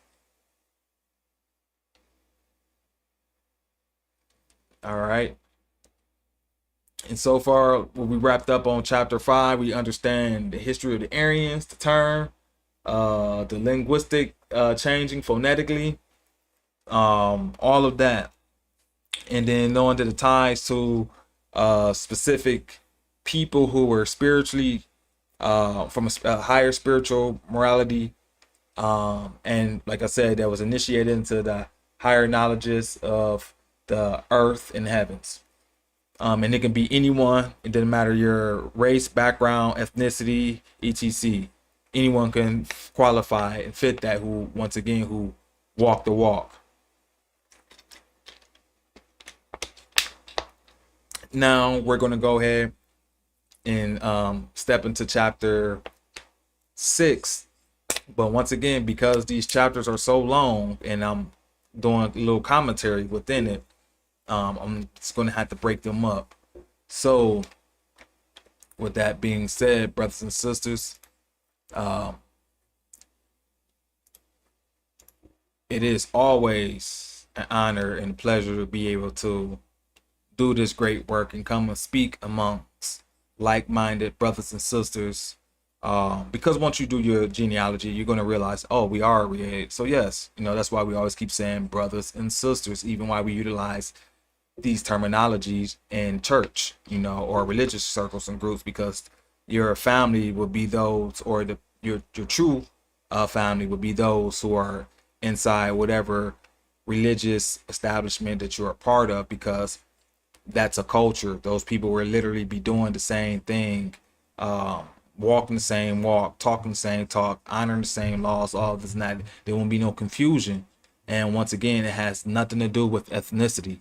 So this intellectual movement, it has nothing to do with your ethnicity, even though we're explaining and telling you who we are, but it has nothing to do with that. This has to do with being a benevolent being who's on an intellectual path, and who's coming to be amongst those who not only found themselves, but are not trying, but are doing that, who are walking that walk, talking that talk, that's not only recognized in our mind, but our reality, because of the common statute, which are the pillars that are upright, allows us to be able to utilize, for us to be able to have our continuity today. And like it said, not everyone wants to do that. Not everyone wants to be in that position, because you have to now separate yourself from those who are still not ready to, step into that light. But a day and time is going to come, maybe not this lifetime, they're going to have to spiritually evolve, especially if you want to graduate from off of this planet. So with that being said, once again, brothers and sisters, especially you, brother Miguel from the House of Miguel, I really appreciate you for stopping by, taking a look at what has to be brought to the light of day, because we always hear, how the Irish was always getting, a bad rap, and, we just really understand why. But because of what we're reading today and what we have been previously reading, and what the Most High have revealed to me, even from my genealogy, that the Irish history plays a pivotal part in regard to even the English revival within the English church. And the reason why I say that is because of nature is not something that Rome is trying to protect. In this case of how they did things, the truth, the knowledge of the past is not something that they were trying to keep and maintain, compared to which we going to eventually see and learn from the Irish standpoint in time. And the beautiful part about this is knowing, especially when you have the eyes to see you can understand that King Edgar the Peaceful knew this. He had to have known this.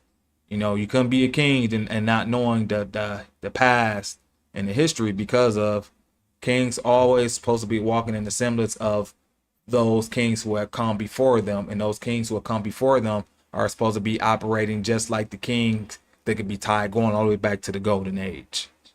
So if you're going to be in that position, know that people or your people are expecting you to usher in a new golden age. That's always supposed to, each king that came after the great father, once we, understand a little bit about the Saturn myth, but once there was a time that we were in the north, and there was a great king there, just right before the antediluvian time, during the time we had giants and all this and that. But I don't want to go too far into that, but just based off of that story and what I'm reading, what we're reading today and what we have been reading, kings are seen as the representative of who's going to usher in the golden age. Just like how Christ is known, the one who's going to bring in the golden age, or the next golden age that folks are keep waiting for, the 1,000 years or whatever it's supposed to be, Christ supposed to be reigning for. That's supposed to be almost a representation of a golden age. So, and like we said, in the golden age, the father was Saturn, but Saturn wasn't just operating as a so-called just a father figure, but it was also the divine mother. So Saturn was also operating in a twofold position. There was divine mother as well as the divine father working in tandem. The divine mother protects the divine father, so therefore the divine father can do his job, and his job is to do what? To protect all life that's here on the planet. So with that being said, brothers and sisters, please stay tuned for part 5 of the Irish Origins of Civilization. Don't forget to like, share, subscribe to the channel. Give honor and love to praise to our divine mother as well as our divine father, to our saints, martyrs, once again, who come and gone, to the brothers and sisters within the kingdom who are doing good deeds and random acts of kindness all the time, wherever they are, as well to our king today, who's doing a marvelous job today to be able to protect not only the English people, but all of the descendants from Great Britain, including those from Ireland as well. So with that being said, I love you. Stay tuned. Peace. I'm out.